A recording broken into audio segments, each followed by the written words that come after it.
Charlie, how many cards did you receive? I received 3. Okay, good. Would you stand up and read the 3 cards, please? Sure. I think this one's Rachel's. Generously share information. Honesty, enthusiasm, knowledgeable. You are a very nice guy. Okay, someone sent me one. This is to me from Yidon, and it says, "The most generous person I have met in the last month." Thank you, sir. I really appreciate that. Who else has given or received a card? Yeshua, please. Which one? Either, I gave the card to okay, and Eric, why don't you read the card that you got from Yeshua? Because I couldn't figure out what was it. read it? Well, if I wrote it, you could certainly not read it. But that's No, I okay. couldn't read this. Okay. No. Eric Booth exudes professionalism, inspires trust and confidence. Thank you very much. But I got another one from Michelle. Okay. Which was it from Michelle? Which was the bane of my mother's existence, I can tell you.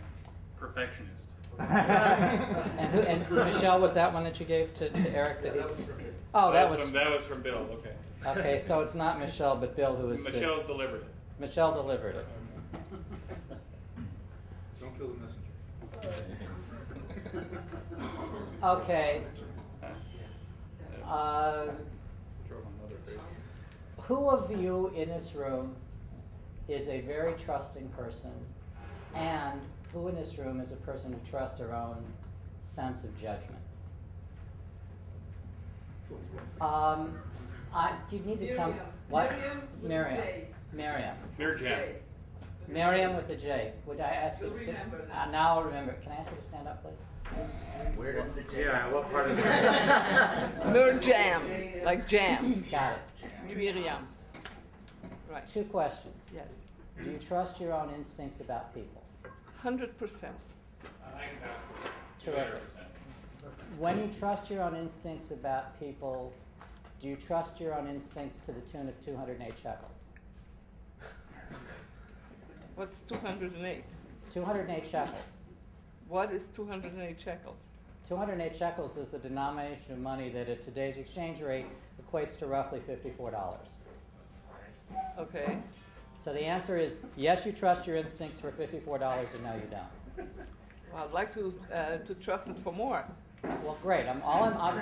There's a limited amount that you're being asked to trust for at this point. It's $54. Well, I have a little bit of life experience, so I know. Okay. Do you trust, and you do trust your instincts about people?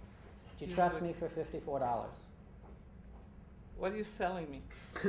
I asked you a simple question. Do you trust your instincts to give me $54 based on the fact that what you will get back will be worth at least $54, if not far more? Yes. Can I have the $54, please?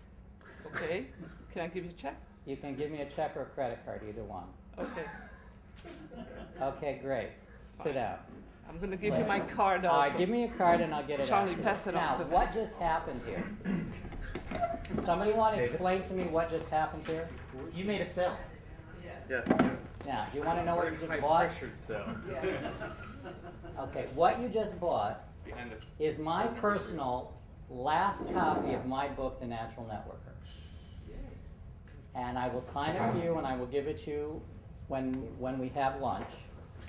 Now, this, what's that? Who's paying for lunch? I'll pay for lunch, happily. So you can sit and things. So I'll pay for lunch, but I want either the 208 shekels or the $54 for a very good reason, which I will explain. Now, thank you. This particular exercise has been done on an airplane with people that I never knew who had spoken to me for less than 3 minutes. Now, what's the point?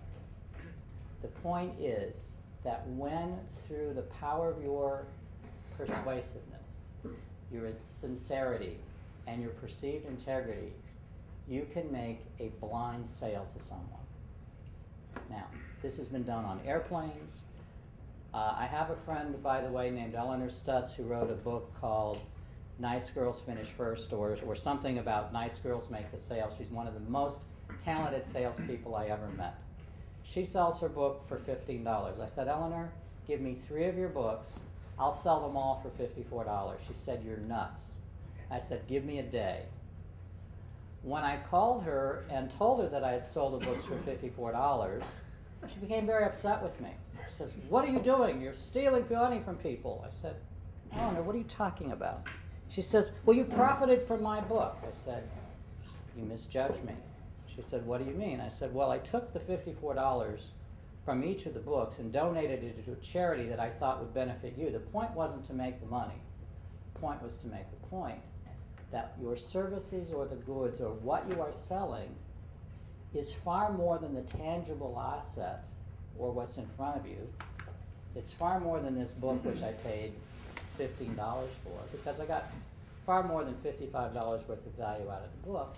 It's what you set the value at. So when you understand that your service or goods or what you are providing to people is what you ask for and what you believe unabashedly and unequivocally is the value of it, is what you will receive back. This is not to suggest that when you have a service that's worth, $100, you sell it for $700 or $800. There are people in this room who are dramatically undercharging for the value that they bring because, let me ask you to take out your mirrors again. When you look like this, you may not believe the person who's reflecting back at you.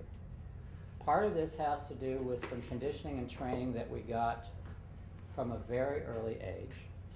Some of you wonder why I have an antipathy bordering on pathological to schools, and I'll explain it very quickly. How many of you sat in a classroom and were asked a question, what's 5 and 3? And you said 9. Or whatever the wrong answer was. It doesn't matter. And some teacher, 3 times your size, someone you respected and admired, stands over you like this and says, that's wrong! I can't believe you gave me such a bad answer! And why not? Well, I really apologize. I did pick a bad example because that never happened. But it happens hundreds of thousands, if not millions of times on a daily basis throughout the world.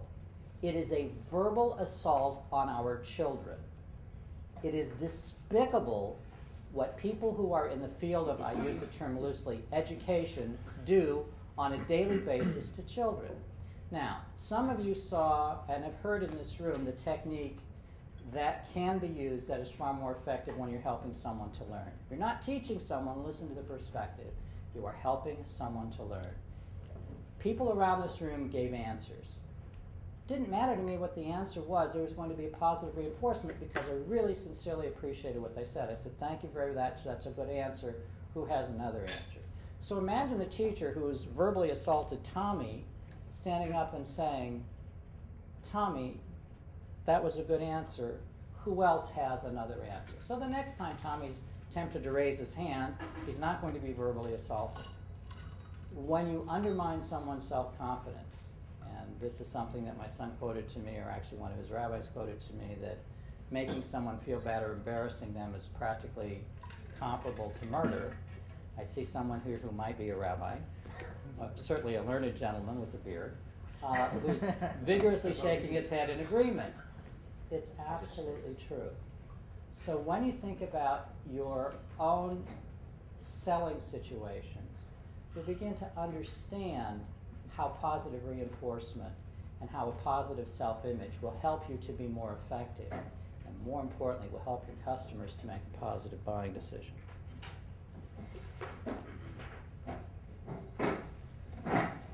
Okay, quickly, we've got about 5 minutes left.